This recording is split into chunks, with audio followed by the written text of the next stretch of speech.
Nếu số bọn nó này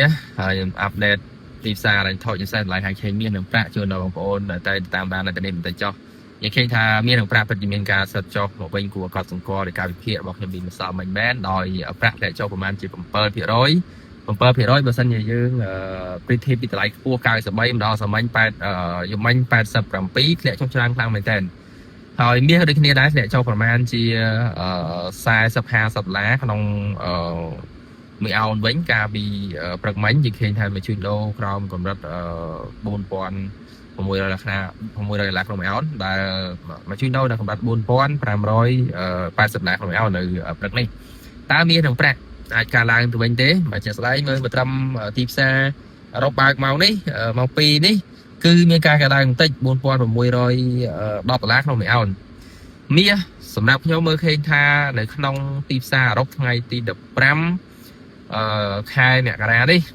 បាទអាចនឹងមានចរន្តការឡើងតិចតួចមួយប្រាក់តិចតួចមិនច្រើនពេកទេមិនផុតតម្លៃខ្ពស់ទេតែត្រូវប្រយ័ត្នទីផ្សារអាមេរិកយ៉ាងនេះដឹងមាសនឹងធ្លាក់ចុះទៅមួយជើងទៀតគូរងចាំទិញនៅ4500ឬក៏ក្រោម4500តែមាសអាចឆ្លងចុះក្រោមហ្នឹងមានព័ត៌មាន support 2ដែលជំរុញឲ្យមាសបាទជាធ្លាប់សុវត្ថិភាពនិងប្រាក់ហ្នឹងមានការធ្លាក់ចុះមកវិញទី1រឿងអាមេរិកលោក Donald Trump ប្រកាសថាមិនវាយរងទេហើយរងបាត់ព្រមព្រៀងតាក់ទងបាទទៅនឹងការធ្វើបាតកម្មគឺមិនសម្លាប់បាទជនមិនសម្លាប់បាតកោថែមទៀតហើយទី2គឺសហរដ្ឋអាមេរិកនឹងជជែកចរចាឡើងវិញតាក់ទងទៅលើការដាក់ពន្ធនាំចូលនៅ mineral បាទនៅលះធាតុនិងវត្ថុធាតុដើមក្នុងនោះមានប្រាក់ផងហើយលុយមញោមតុងដែងនិងលះធាតុផ្សេងទៀតការដែលធ្លាក់ចុះឬការដែលមិនយកពន្ធទៅលើសារធាតុទាំងអស់ហ្នឹងវាជំរុញឲ្យប្រាក់លះធាតុផ្សេងទៀតរួមទាំងមាសបាទរងសម្ពាធដល់ចុះអញ្ចឹងយប់ហ្នឹងត្រូវប្រយ័ត្នមែនតើណាអាចសក់ចុះមកប្រាយខ្លាំងហ្មងហើយរឿងអសល្អហ្នឹងគឺដាក់វីសាប្រហែល75ប្រទេសក្នុងហ្នឹងមានកម្ពុជាយើងផងដែរបាទគួរឲ្យសោកស្ដាយប៉ុន្តែវាជាការ suspend វាជាការផ្អាកបណ្ដាអាសន្នទេក្នុង head poll ទប់ស្កាត់ជនតោវេសហើយយើងក៏មិនដឹងថាវាបើកវិញពេលណាដែរហើយស្ដាយដែរហើយព្រោះអត់បានទៅអាមេរិកម្ដងទៀត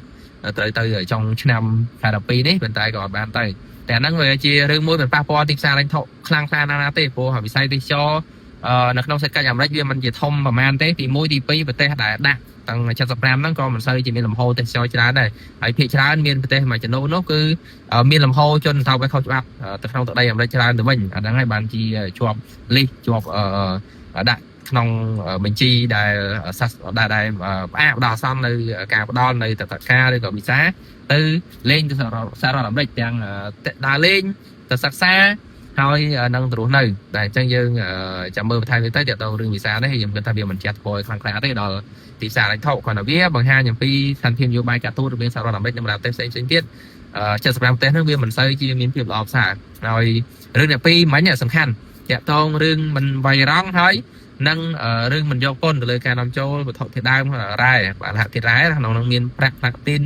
មានប្រាក់លុយនិយមតុងដែងនិងរ៉ែផ្សេងទៀតបាទអញ្ចឹងអាត់ដេតប៉ុណ្្នឹងចុះប្រយ័ត្នប្រយែងមែនតើក្នុងទីផ្សារយប់ហ្នឹង